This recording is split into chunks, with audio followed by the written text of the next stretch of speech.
Bueno, Bismillahirrahmanirrahim, en el nombre de Dios, el clementísimo, el misericordiosísimo. Hoy vamos a continuar con la presentación del Islam. Dijimos que presentar el Islam es fundamentalmente presentar en primer lugar la cosmovisión y la visión que tiene el Islam de Dios, del mundo, del hombre, como los principios doctrinarios o los principios del pensamiento o la teoría en la que se va a basar el resto de las prácticas islámicas, sea en el orden moral o en las leyes o normas prácticas. En las cuestiones del Islam, en los libros de teología, cuando se comienza a estudiar la doctrina, lo primero que se ve es el conocimiento del ser humano. Tenemos varias cuestiones acá que, en la medida que las resolvamos, en la medida que las expliquemos, entonces vamos a tener acceso al resto del conocimiento de la doctrina. Por ejemplo, el hombre, ¿qué es? ¿Quién es? ¿Cuál es su verdadera naturaleza? ¿De qué está compuesto? ¿Cómo el hombre puede tener una vida feliz? ¿Cómo el hombre puede equilibrar las distintas tendencias que existen en su naturaleza?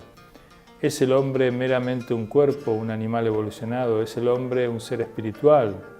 Hay un espíritu en él que trasciende al cuerpo y tiene un origen divino y va más allá de esta vida mundanal.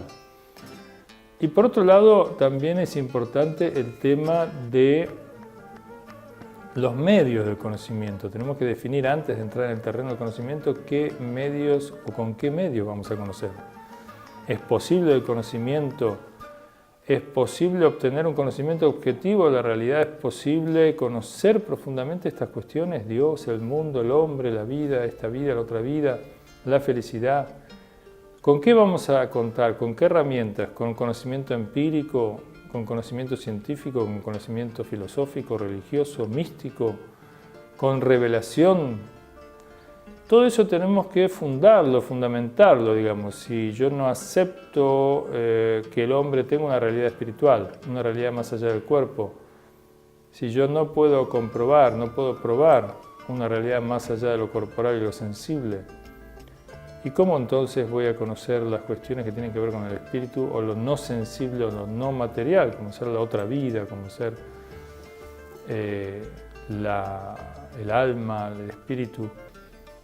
Eso me limitaría muchísimo y obviamente desterraría la posibilidad de que hubiera religión o hubiera filosofía intelectual, digamos, no material, no sensorial. De modo que definir cuáles son los mecanismos para conocer y hasta qué punto tienen validez es un tema introductorio al conocimiento de la doctrina, porque la doctrina dependerá de cómo resolvamos y qué creamos de lo que es el conocimiento y las posibilidades de conocer reales.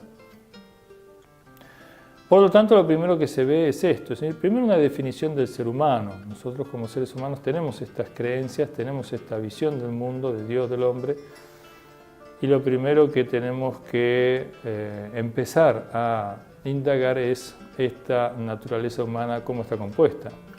Cómo se equilibran en el ser humano las pasiones, los instintos, las tendencias morales, la conciencia moral, la visión o el desarrollo del espíritu, la capacidad, digamos, de desarrollo espiritual de universalizarse el ser humano. Es decir, en la medida que el ser humano se apega a lo material, se diferencia. Por ejemplo, fíjense, una sociedad más materialista va a ser una sociedad más necesariamente va a ser más fragmentada, más dividida. Por ejemplo, vean ustedes, hoy en día que el materialismo predomina en nuestra sociedad, generacionalmente se ve una mayor división entre generaciones que antes. Una mayor división también con respecto al pasado. Mientras que si una persona se espiritualiza, se unifica, por ejemplo, las generaciones. Los padres con los hijos, con los abuelos, mientras que una sociedad muy material tiende a separar ancianos de jóvenes, de adultos. Además, una sociedad muy materialista separa a los hombres entre sí y separa a las generaciones o a un momento histórico de otros momentos históricos. Por lo tanto, lo espiritual tiene que ver con la mayor universalidad y lo material tiene que ver con una mayor división. Vamos a ver en el capítulo que venga un poco adentrarnos en estas respuestas que el Islam tiene para definir al ser humano y cuáles son las capacidades que encierra su naturaleza.